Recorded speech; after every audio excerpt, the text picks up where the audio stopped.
kalau tidak bisa berbuat baik, potensi keburukan kita jangan sampai menimpa orang lain. Keburukan itu bisa kejahatan kriminal, bisa kejahatan pidana atau merugikan orang lain, atau kejahatan yang tidak sampai kriminal tapi mengganggu orang lain. Misalnya contoh gampang ini, saya sumpek-sumpeknya sendiri ingin jalan-jalan, main di teman yang di jam kerja. Ini kan sumpek-sumpeknya saya sendiri ingin hiburan, terus wisata atau dolan ke teman yang sebetulnya saat itu dia mungkin ngaji atau kerja atau harus memenuhi kewajiban cari nafkah. Gara-gara nemuin saya, akhirnya dia dikomplain sama majikannya, atau gara-gara nemuin saya, dia akhirnya tidak ngaji sama santrinya, atau gara-gara nemuin saya, dia terganggu aktivitasnya. Itu juga tidak boleh, karena berarti keburukan kita punya akibat pada orang lain. Jadi kaidah dalam Islam itu kalau tidak berbuat baik, potensi keburukan kita ini jangan sampai menimpa orang lain. Sehingga di sini Islam menyarankan uzlah. Uzlah itu nyepi. Jadi misalnya kita baru penat, baru bawaannya itu emosi, baru gak suka kumpul orang, itu ya sebaiknya jangan jalan-jalan. Karena di antara kebaikan Islam itu tabassum, senyum, atau talqatu wajhin, ceria.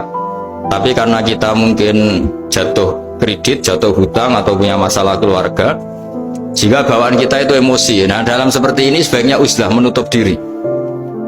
Sehingga kata Rasulullah SAW, dalam zaman akhir di antara kebaikan itu kamu meninggalkan manusia, aktivitasnya, kemudian watada'un nas min syarrik, kamu meninggalkan manusia supaya nggak kena keburukan kamu.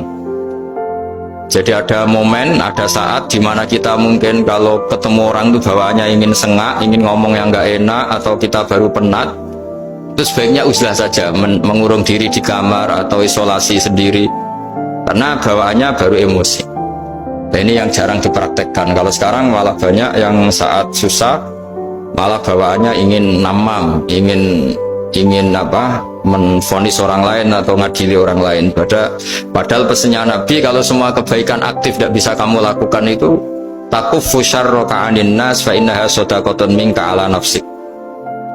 Sehingga keburukan kita, ya saya ulang lagi, keburukan kita yang ingin emosi, ingin apa, itu tidak punya akibat orang lain. Di sini kearifannya Rasulullah SAW, beliau masyhur ngendikan, layak dilqodi wa ghadban. Jangan sampai seorang hakim bikin keputusan ketika emosi, karena bawaannya orang emosi itu pasti nggak terkontrol intelektualnya, nggak terkontrol nuraninya, nggak terkontrol semua sifat baiknya. Itu kalau punya keputusan bahaya sekali.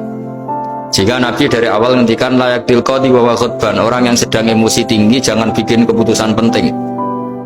Kemudian oleh ulama diteruskan juga jangan bikin keputusan penting orang yang sangat lapar, atau yang sangat kenyang, atau yang sangat ngantuk, atau yang super sibuk. Jadi hal-hal yang potensi buruk dalam mengambil keputusan itu harus ditinggalkan.